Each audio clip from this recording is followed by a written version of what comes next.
नमस्कार, मैं हूं आपके साथ अभिषेक पंडित। दुनिया भर में शिया सुन्नी विवाद इतना गहरा है कि इसको लेकर मुसलमान ही मुसलमानों को मारने के लिए दौड़ जाते हैं। और ये जो जख्म है वो ऐसा है जिसे लेकर हजारों सालों से एक मुसलमान दूसरे मुसलमान का खून बहा रहा है और आज भी ये खून बहाना लगातार जारी है। और कई देश हैं जो खुले तौर पर अपने पड़ोसी सुन्नी या फिर शिया देशों पर हमला करते हैं, रणनीति बनाते हैं। क्या है पूरा मामला, इस रिपोर्ट में देखिए।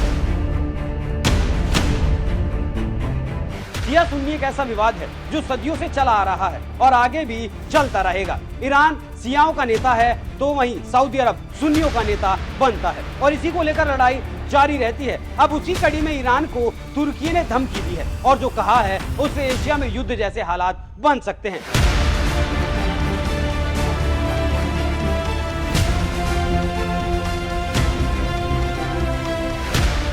तुर्की ने ईरान को सैन्य कार्रवाई की धमकी देते हुए विदेश मंत्री हाकन फिदान ने कहा कि अगर ईरान अजरबैजान के मामलों में हस्तक्षेप करेगा तो तुर्की की सेना वक्त पर जवाब देगी।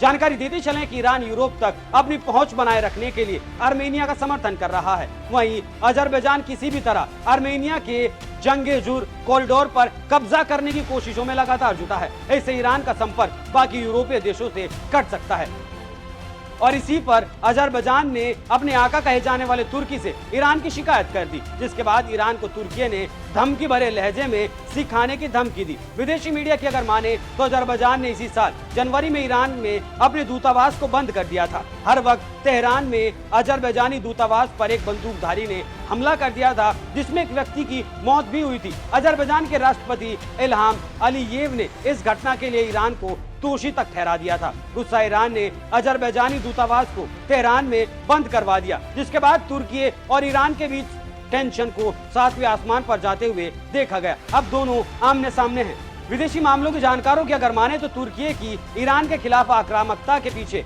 अमेरिका का समर्थन हासिल है। अमेरिका और ईरान में काफी समय से राजनीतिक संबंध ना के बराबर हैं। ऐसे में अमेरिका को तुर्की में ईरान के खिलाफ आक्रामकता दिखाने वाला नया देश दिखाई दे रहा है। अमेरिका अभी तक इस काम के लिए सऊदी अरब पर निर्भर था, लेकिन सऊदी अरब और ईरान ने चीन के सहयोग से शांति समझौता कर लिया था, जिसके बाद से ही अमेरिका किसी नए साथी की तलाश कर रहा था।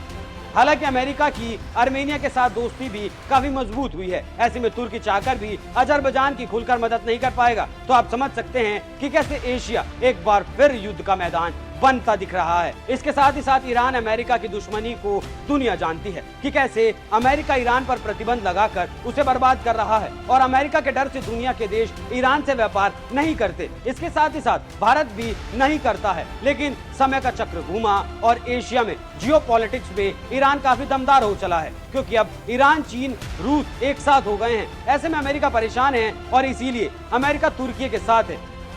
दूसरी तरफ चीन और रूस ईरान के साथ है। अब देखना होगा कि आगे होता क्या है और क्या तुर्की और ईरान के साथ युद्ध होगा या फिर नहीं। इस पर आपकी क्या राय है? अपनी राय हमें कमेंट कर जरूर बताएं। नमस्कार।